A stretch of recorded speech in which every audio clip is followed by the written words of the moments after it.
こんにちは。人生に知恵ひとつまみです。今日のテーマは、お金持ちになる前に現れる3つの兆候についてです。大きな変化が起こる前には、必ず前兆があります。もし、あなたの人生にこれらの兆候が現れているなら、あなたはいずれお金持ちになる可能性が高いかもしれません。成功者はどんな思考を持ち、どのように行動していたのか。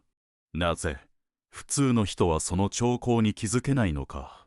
そのサインを自分の人生に引き寄せる方法とは。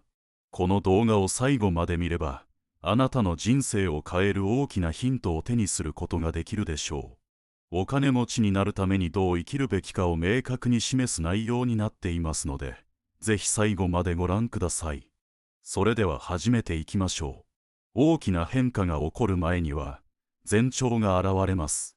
健康が悪化して倒れる前に、疲労感や頭痛、めまいが現れるように、男女が恋人になる前にはアプローチ期間があり、資産価格が急騰する前には取引量が増加するものです。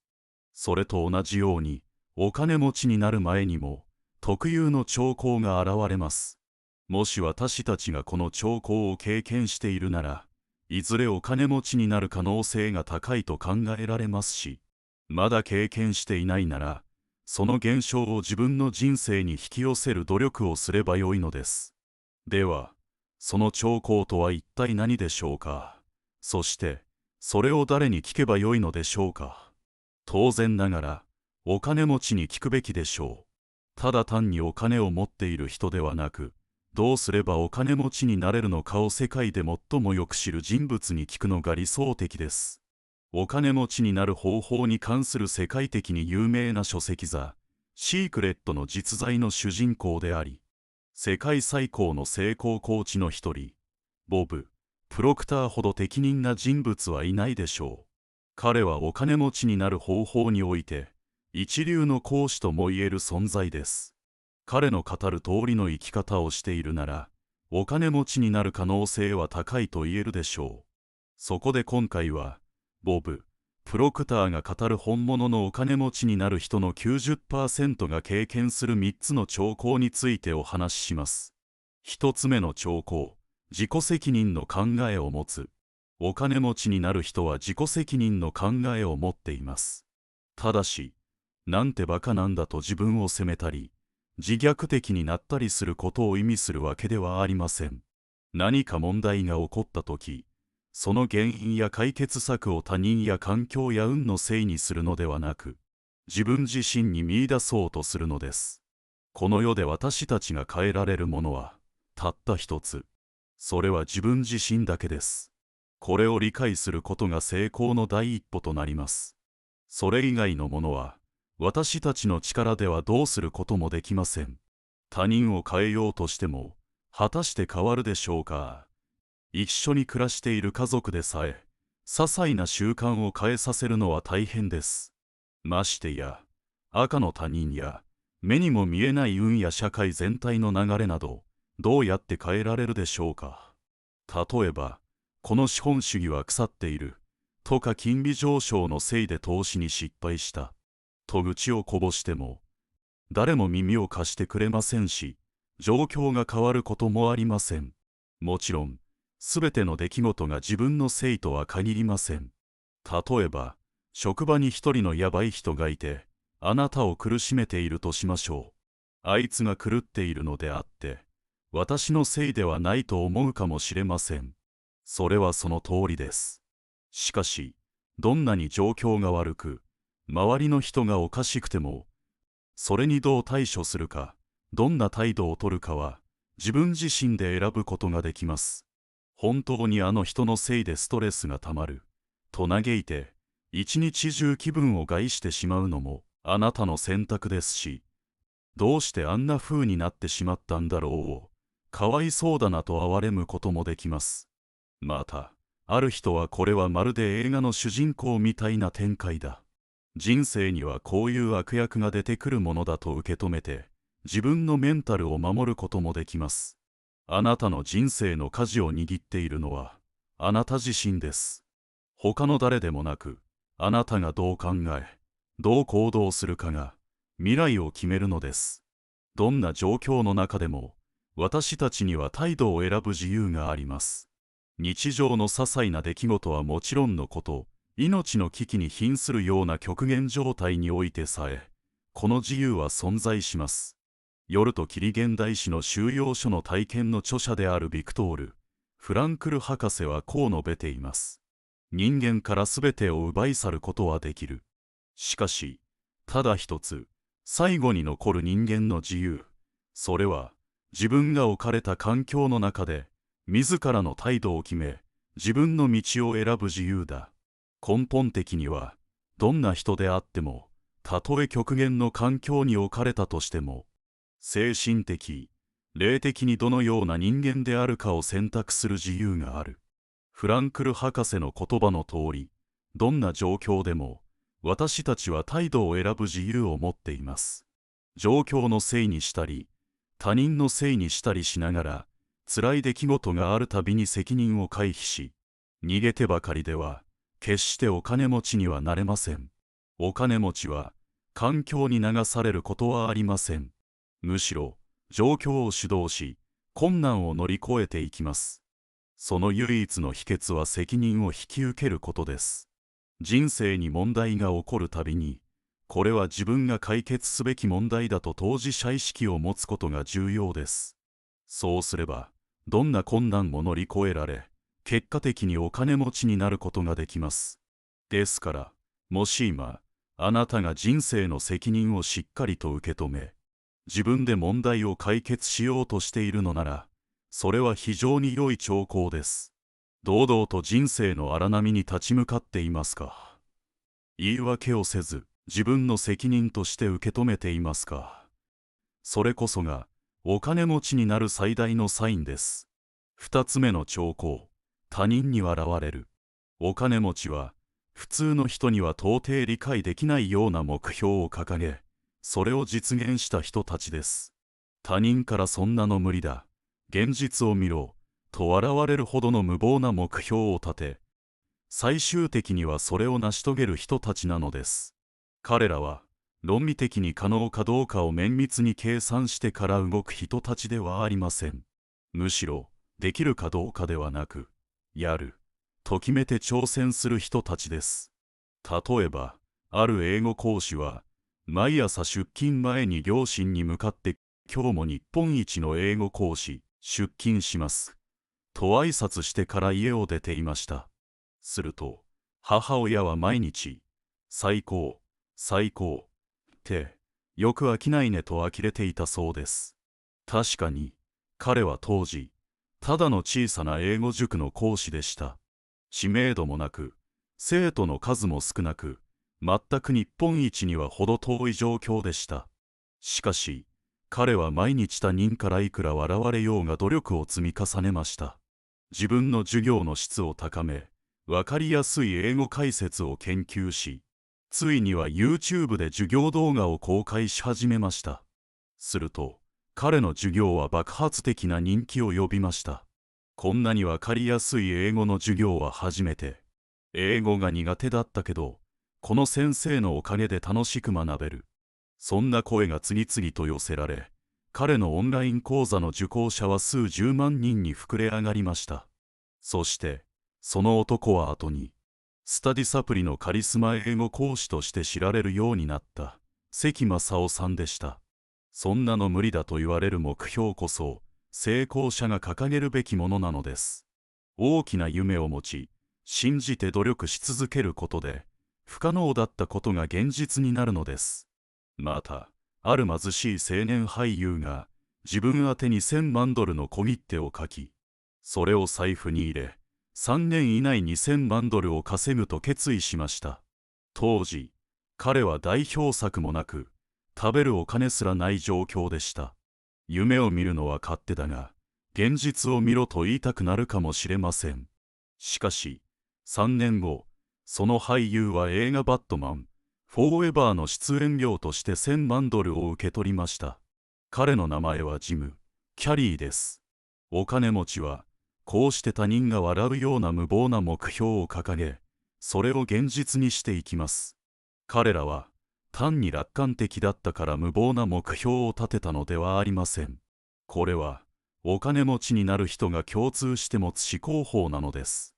ボブ・プロクターはこう言っています。望む結果を基準に考えることが創造的な人生を生きるということだ。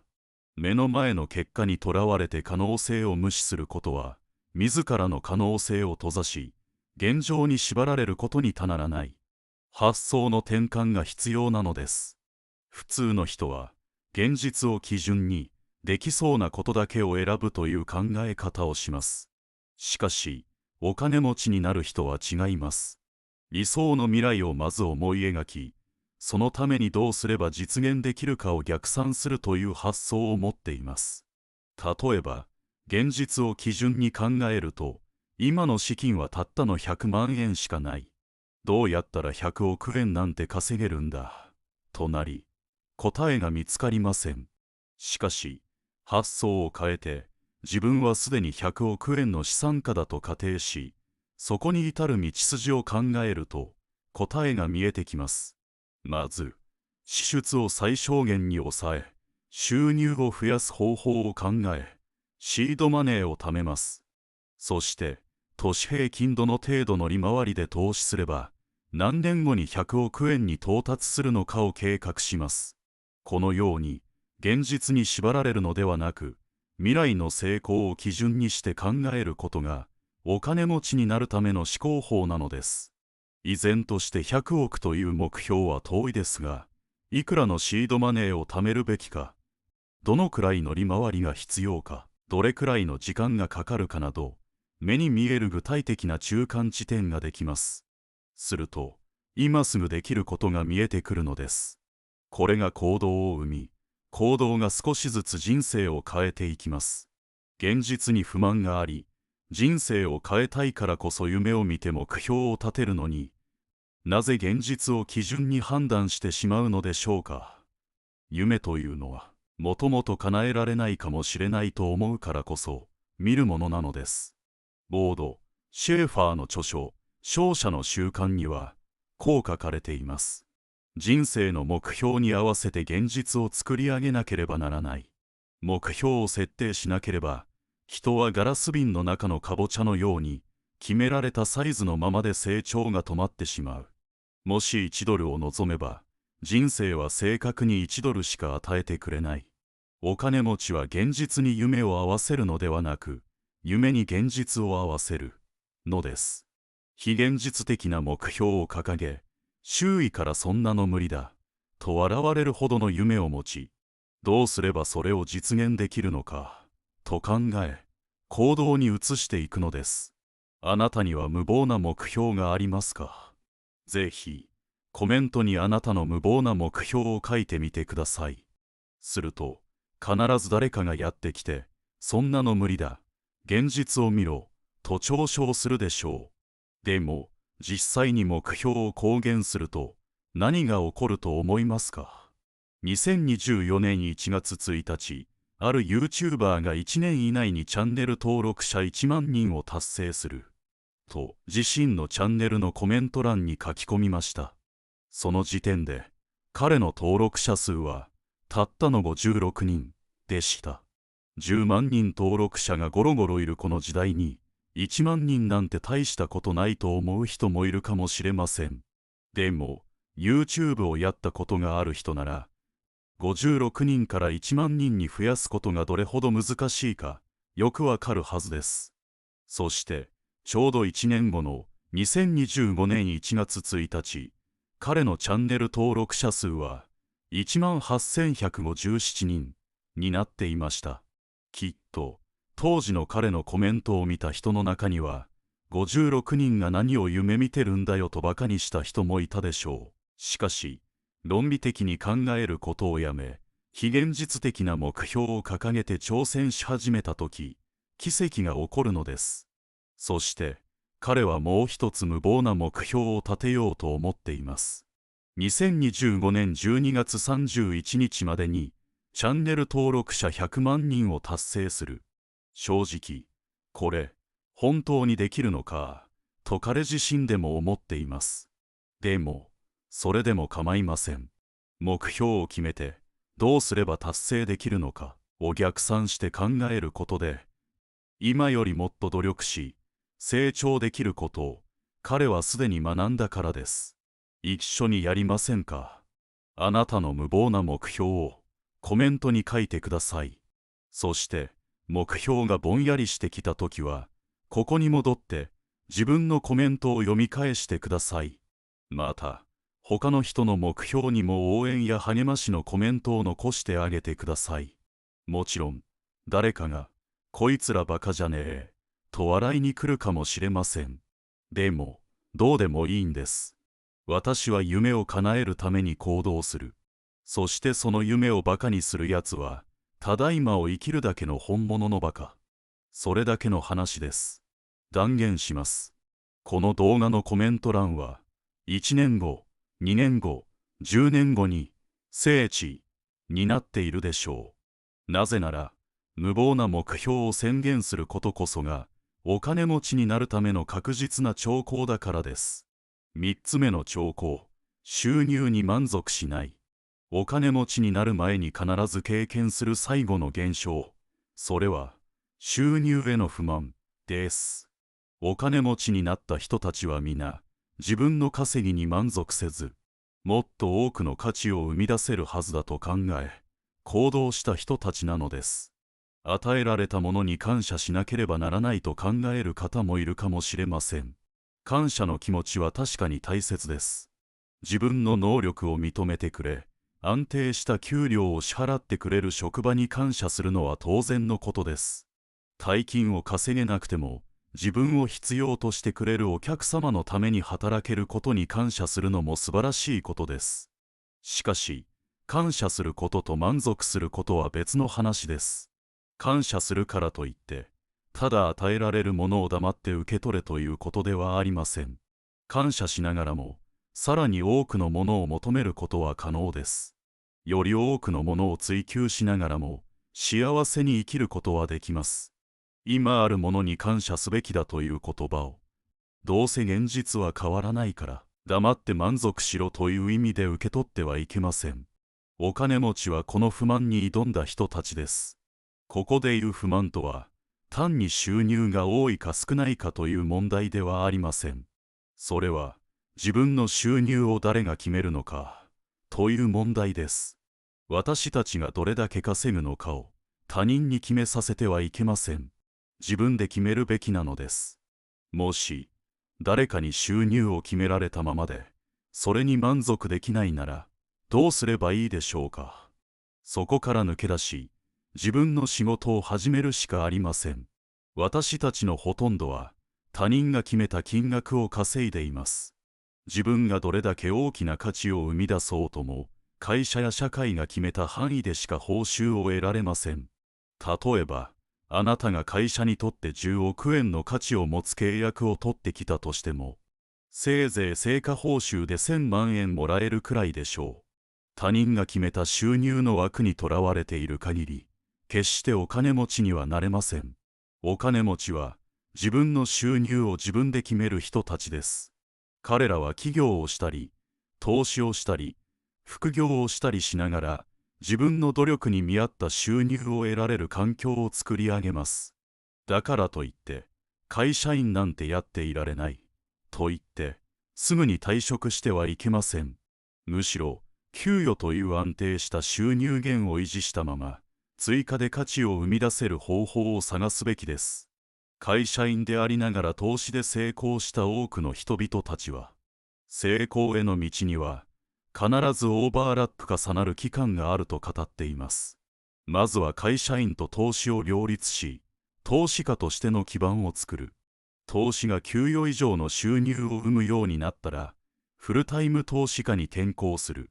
投資で安定した基盤を築いたら、企業と並行し、投資家兼起業家へと進化する。このようなプロセスを経ることで、他人が決める収入の割合を減らし、自分で決められる収入の割合を増やしていくことが、お金持ちになる道なのです。他人に収入を決めさせないでください。どんなに否定しても、お金は人生で最も重要な要素の一つです。そんな重要なことを他人に決めさせてしまっていいのでしょうか。お金持ちとは、他人に人生をコントロールされることに不満を持った人たちです。そして、努力の末に自分で収入を決める仕組みを完成させた人たちです。あなたは今の収入に満足していますか？自分の給料を自分で決めたいと思ったことはありますか？もしそうなら、その感情こそがお金持ちになる道の始まりです。ザ・シークレット、思考は現実化する、ボブ・プロクターの革新。これらの伝説的なお金に関する書籍は、共通してお金持ちになる最大の秘訣は思考であると強調しています。思考が行動を生み、行動が人生を変えます。だからこそ、お金持ちがお金持ちになる前に見せた思考と行動を、私たちも取り入れるべきなのです。1、自分の責任だと考えましょう。お金持ちは他人のせいにしません。環境のせいにしません。自分が変わるしかないと理解しています。2、周囲に笑われるほど無謀な目標を立てましょう。どん底の状況で現実的な目標を立ててもどん底のままです。夢を基準にしてどうやって達成するかを考えましょう。3、自分の収入を自分で決める方法を探しましょう。自分が生み出す価値に応じて正当に評価される仕組みを作らなければなりません。この動画の内容に共感した自分の目標を宣言したいという方は、ぜひコメント欄でシェアしてください。そして、お互いに励まし合いながら成長していきましょう。もっと知りたいと思った方は、ボブ・プロクターの宇宙を味方にしてお金に愛される法則を読んでみるのもおすすめです。そこには、今日話した内容をさらに深く掘り下げたお金持ちの思考法が詰まっています。チャンネル登録と高評価は無料です。あなたのワンクリックで次の動画をより早く視聴できます。次回もあなたの人生を豊かにする知恵ひとつまみをお届けします。それではまた次の動画でお会いしましょう。